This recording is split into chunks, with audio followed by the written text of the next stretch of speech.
And then you were off to where? Where did you go after that? Well, I came home to Winters for a nice vacation, and then my orders sent me to Mitchell Field to the 1st Fighter Command, and I was assigned to the 89th Fighter Squadron, and of course we were flying P47s, and incidentally that's quite a transition too, from the T6 to the P47, and especially since there was a lapse of time there of at least a month, you know, that I didn't fly at all. But anyway, and of course there was no dual controls. You were on your own. It was just a matter of a cockpit check and a reading of the tech orders and all that stuff.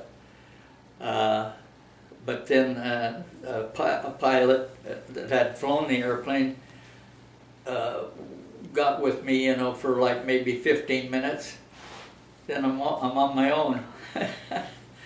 But I enjoyed what I was doing, and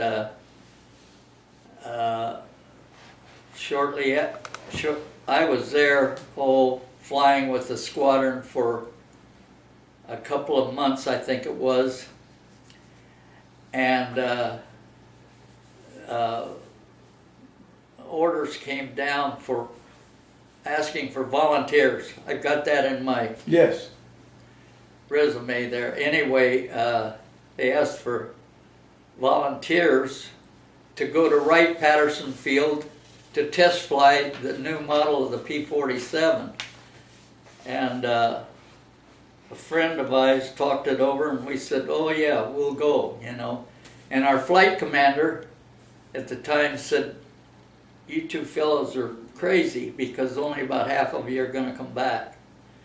And he wasn't too wrong in his prediction, because 2 of my friends were killed out there doing these tests. They were pretty rigorous tests. It was the organization was called the Accelerated Service Test Branch, and that's exactly what it was. You jammed the throttle to the firewall and just left it there and went to absolute ceiling in the airplane. And then what was that in that aircraft? About 30,000 feet? The absolute ceiling was right around 40,000. 40,000. Yes. And then returning, the colonel pretty much knew about the characteristics of the airplane at altitude like that, and he just urged us to be careful on our return, because when you start to descend in that airplane, it had a tendency to want to nose under, and I can remember holding that stick back with both hands to keep it from going under, and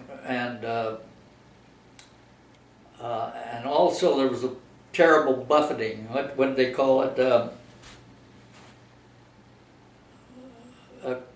We hit compressibility. And anyway, I did several of those tests, and we kind of